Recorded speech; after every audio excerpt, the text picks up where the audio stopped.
لیکن وہ صورتیں جن کی خاص فضیلت احادیث صحیحہ سے ہمیں پتہ چلتی ہیں، ان صورتوں کو پابندی سے پڑھنا ہمارے لیے بہت ضروری ہے، جیسے کہ قل اعوذ برب الفلق، قل اعوذ برب الناس، قل هو اللہ احد۔ ان تینوں صورتوں کی بڑی فضیلت ہے ہر نماز کے بعد پڑھنے کے لیے، صبح شام کے اذکار میں۔ پھر اسی طریقے سے سورہ کہف کے جمعے کے دن پڑھنے کی فضیلت، آیت الکرسی پڑھنے کی فضیلت، سورہ بقرہ کی آخری دو آیات رات میں پڑھنے کی فضیلت، سورہ حامیم سجدہ اور سورۃ الملک پڑھنے کی فضیلت جو ہمیں احادیث صحیحہ سے پتہ چلتی ہیں، ان پر ہمیں دوام اختیار کرنا چاہیے، یعنی ہمیش کی۔ بالکل اسی طرح سورۃ البقرہ اور سورہ آل عمران کی فضیلت پتہ چلتی ہے۔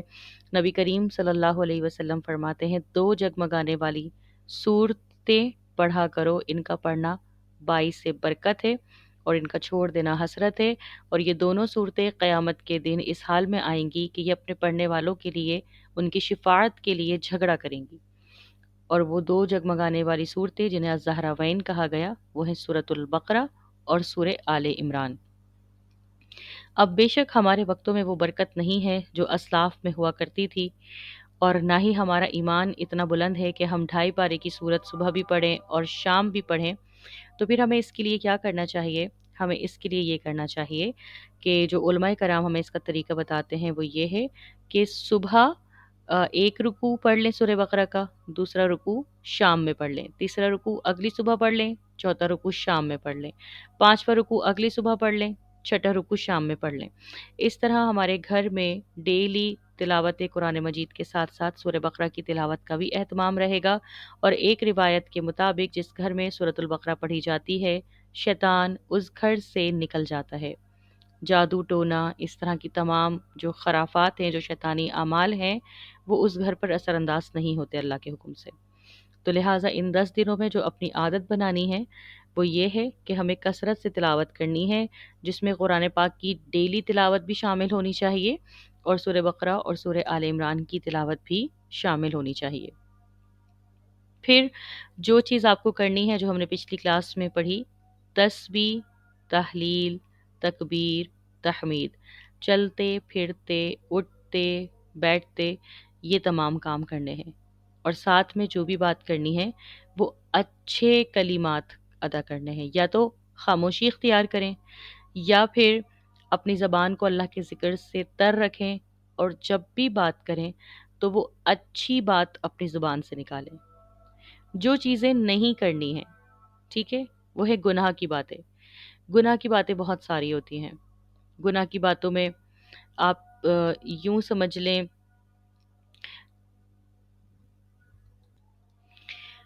گناہ کی باتوں میں ایسی باتیں کرنا جو شر پھیلانے والی ہوں، ایسی باتیں کرنا جو اللہ اور اس کے رسول کی نافرمانی والی ہوں۔ مثال کے طور پر کسی کی غیبت کرنا۔ غیبت، what is the meaning of غیبت؟ غیبت اسے کہتے ہیں کہ کسی شخص کے اندر کوئی برائی موجود ہو اور آپ وہ اس کی برائی کسی کے پیٹھ پیچھے کرتی ہیں، اس شخص کے پیچھے آپ وہ برائی کسی دوسرے انسان کے ساتھ کر رہی ہوتی ہیں، تو اس کو کہتے ہیں غیبت کرنا۔ ٹھیک، اکثر لوگوں سے کہا جاتا ہے کہ بھئی آپ کسی کی برائی ان کے پیچھے نہیں کریں، تو اکثر جواب دیتے ہیں کہ بھئی جو چیز ان میں موجود ہے ہم تو بس وہی بات کر رہے ہیں تو اس کو ہی غیبت کرنا کہتے ہیں۔ اگر کوئی برائی اس شخص کے اندر موجود نہیں ہے اور آپ تب بھی وہ بات کر رہے ہیں اس کے پیٹھ پیچھے، تو اسے بہتان لگانا یا الزام لگانا کہتے ہیں، جو بہت بڑا گناہ ہے۔ اور اگر کوئی برائی اس شخص کے اندر موجود ہے اور اس کا تذکرہ آپ کسی اور سے کر رہے ہیں، تو اس کو ہی غیبت کہتے ہیں۔ ٹھیک، اور یہ گناہ کبیرہ ہے، یہ گناہ کی بات ہے۔ چغلی کرنا، کسی کی شکایت کرنا، ٹھیک، تاکہ اس کی ڈانٹ پڑے یا اس کی عزت اس کی نظروں میں خراب ہو اور آپ کی عزت بہت زیادہ بلند ہو جائے۔ ٹھیک، کسی کا مذاق اڑانا، کوئی جسم میں موٹا ہے، کسی کو تمیز نہیں ہے، کوئی ہنستا خراب طریقے سے ہے، کوئی چل نہیں سکتا، کسی کا لباس اچھا نہیں ہے، کوئی آپ سے کمتر نظر آتا ہے، یا پھر اپنے گھر میں زبان چلانا، بدتمیزی کرنا۔ آپ عبادات پر تو فوکس کیا ہوا ہے لیکن آپ گھر میں زبان چلاتی ہیں، آپ اپنی اماں سے جھگڑا کرتی ہیں، آپ اپنی بڑی بہنوں سے، بھابھیوں کے ساتھ بدتمیزی کرتی ہیں، آپ اپنے بھائیوں کے ساتھ بدتمیزی کرتی ہیں، آپ اپنے ابا سے تلخ کلامی کرتی ہیں، آپ اپنے ددیال والوں سے برے انداز میں بات کرتی ہیں، یا آپ اپنے ننیال والوں سے برے انداز میں بات کرتی ہیں، تو یہ تمام چیزیں ہمارے نامہ اعمال سے ہماری نیکیوں کو ختم کرتے رہتے ہیں۔ ہم جتنی بھی نیکیاں کرتے ہیں، ہم قرآن کی تلاوت کرتے ہیں، ہم نمازوں کا اہتمام کرتے ہیں، ہم اپنے تسبیحات کا اہتمام کرتے ہیں، صبح شام کے اذکار کا اہتمام کرتے ہیں، لیکن اگر ساتھ میں ہم گناہ کی باتیں کر رہے ہوتے ہیں، چغلی کر رہے ہوتے ہیں، بہتان لگا رہے ہوتے ہیں، غیبت کر رہے ہوتے ہیں، الزام لگا رہے ہوتے ہیں، مذاق اڑا رہے ہوتے ہیں، بدتمیزی کر رہے ہوتے ہیں، جھوٹ بولتے ہیں، گالی دیتے ہیں، تو ہم یہ تمام کام ہماری ان نیکیوں کو مٹا دیتے ہیں جو ہم بہت زیادہ محنت کر کے کرتے ہیں۔ نہ صرف یہ تمام کام، اب دیکھیں آپ، یہ جو ساری باتیں ہیں، گناہ کی باتیں، چگلی، بہتان، مذاق، زبان چلانا، بدتمیزی کرنا، جھوٹ بولنا، گالی دینا، یہ سب کیا ہیں؟ یہ ہمارے زبان کے اعمال ہیں، ٹھیک؟ ان تمام چیزوں سے اپنی زبان کو روکنا ہے۔ نبی کریم صلی اللہ علیہ وسلم فرماتے ہیں کہ میں نے جہنم میں عورتوں کی کثرت سب سے زیادہ دیکھی ہے، ٹھیک؟ اور پھر آپ صلی اللہ علیہ وسلم ساتھ میں یہ بھی فرماتے ہیں کہ عورتیں اپنی زبان کی وجہ سے، ناشکری کی وجہ سے جہنم میں پائی جاتی ہیں، ان کی اکثریت جہنم میں دیکھی گئی ہے۔ کیوں؟ کیونکہ عورتیں اپنی زبان کا خیال نہیں رکھتی۔ بولنا، بات کرنا، کہنا، چیخنا، چلانا، اس چیز پر خیال نہیں رکھا جاتا، کیونکہ اگر کوئی اچھی بات نہیں کہہ سکتے ہیں تو پھر ہمیں چاہیے کہ ہم خاموشی اختیار کریں۔ ہم جب اتنی محنت کر کے ان 10 دنوں کا انتظار کر رہے ہیں، اللہ سے دعا کر رہے ہیں، اس کی تیاری کر رہے ہیں اور اپنی عبادات پر فوکس کرنے کی کوشش کر رہے ہیں، تو اس کے ساتھ ساتھ ہمیں گناہوں سے بھی بچنا ہوگا۔ اور جب ہم ان گناہوں سے بچیں گے، کیونکہ ہم نے پچھلی کلاس میں کیا پڑھا تھا کہ دن کی عبادات ہمیں رات کی عبادات میں مدد دیتی ہیں، اور رات کی عبادات ہمیں دن کی عبادات میں مدد دیتی ہیں۔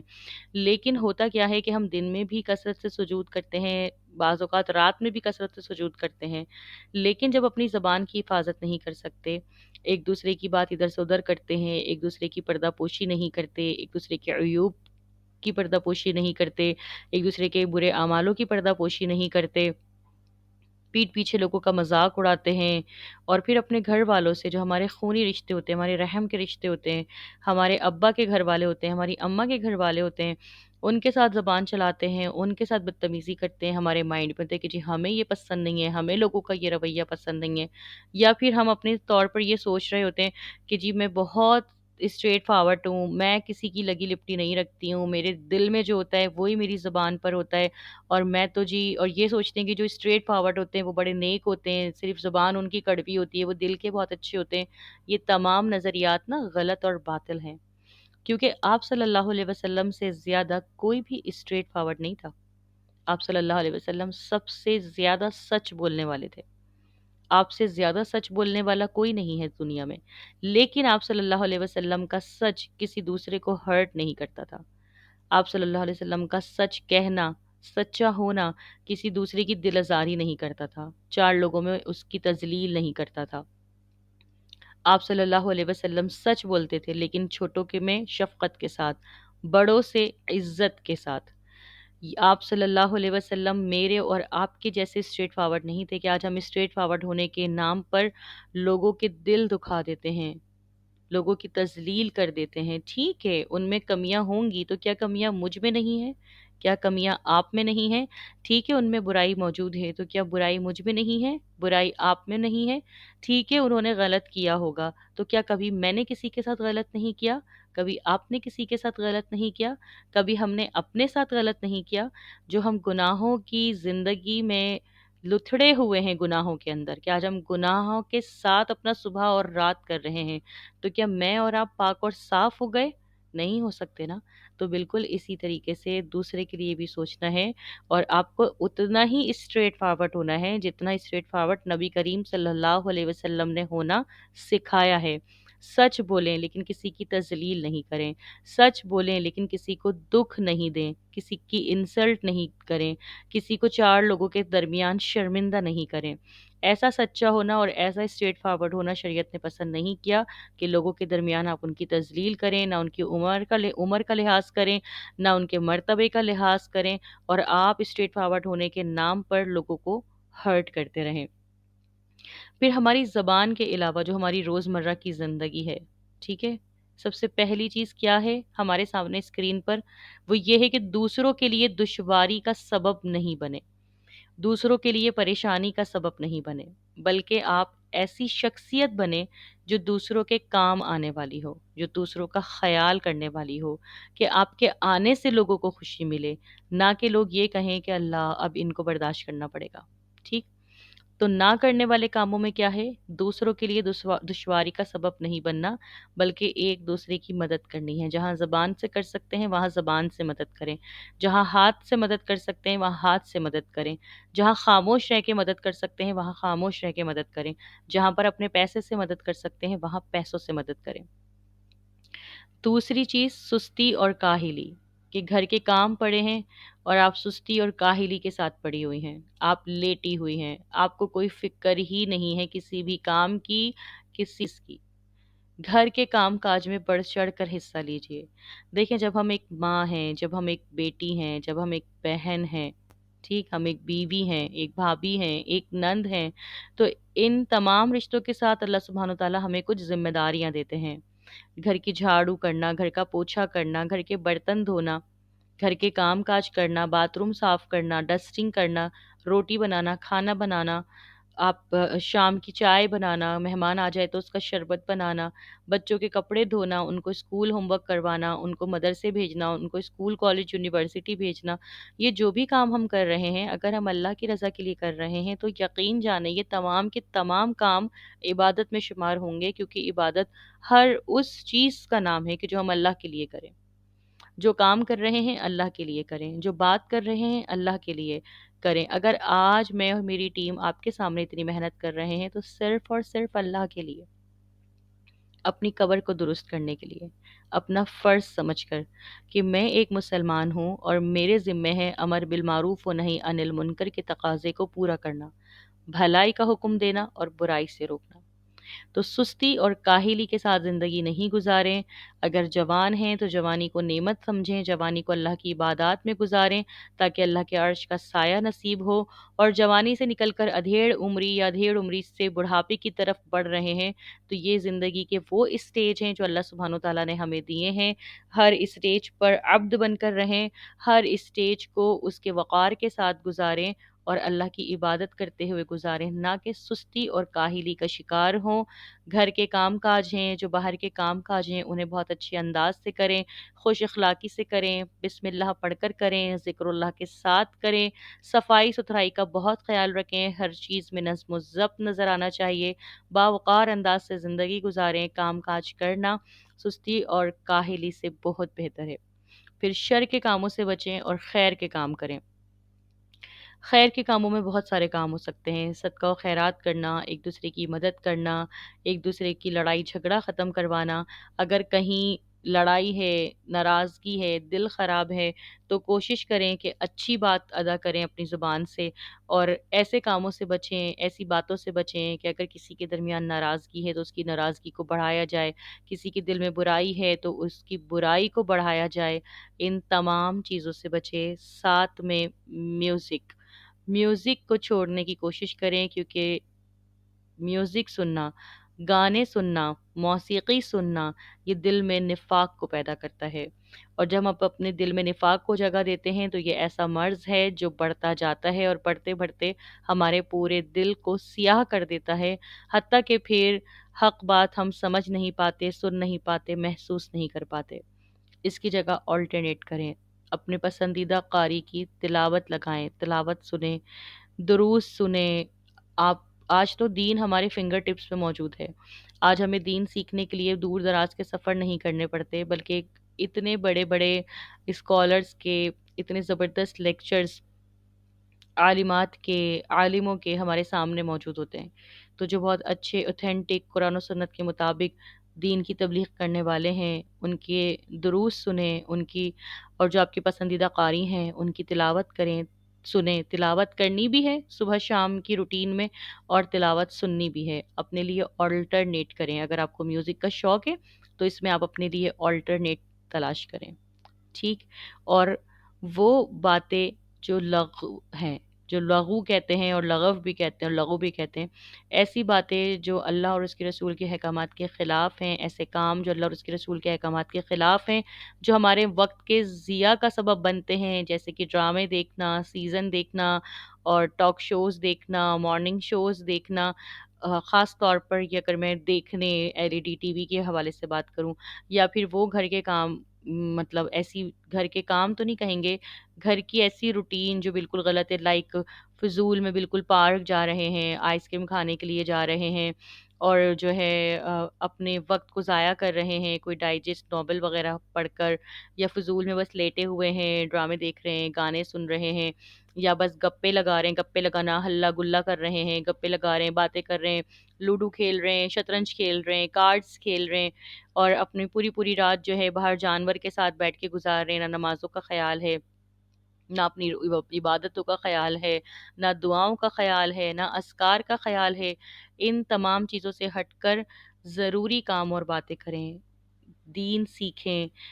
تلاوت سنیں، جو ضروری باتیں ہیں کریں۔ ایسا نہیں کہا جا رہا کہ آپ بالکل لوگوں سے کلام کرنا چھوڑ دیں، بات کرنا چھوڑ دیں، ایسا کچھ بھی آپ کو نہیں کہا جا رہا۔ ہاں، آپ کی جو ضروری باتیں ہیں وہ کریں، جو ضروری اعمال ہیں وہ کریں۔ اپنے گھر کو عید آنے والی ہے تو اپنے گھر کو سجائیں، اپنے گھر کو صاف ستھرا کریں، اپنے اماں ابا کی ہیلپ کریں، اپنے رشتہ داروں کی جس کی آپ ہیلپ کر سکتے ہیں وہ ہیلپ کریں۔ آپ بیٹھیں بھی، آپ بات بھی کریں، آپ اپنے جانوروں کی خدمت بھی کریں، لیکن جو ضروری چیزیں ہیں ان کو اپنائیں، اور غیر ضروری اور وہ چیزیں جو آپ کے وقت کا ضیاع بنتی ہیں ان تمام چیزوں کو چھوڑ دیں۔ ہم نے پہلے لیکچر میں کیا پڑھا تھا کہ ہمیں خود کو تھکا دینا ہے، اتنی عبادت کرنی ہے، یہ بہت افضل ترین دن ہے، ان کو ایسے ہی گزاریں، کوشش کریں ان تمام غلط باتوں سے ہم بچ سکیں، اور جو کرنے کے کام ہیں وہ ہم کریں۔ ایک لسٹ بنائیں،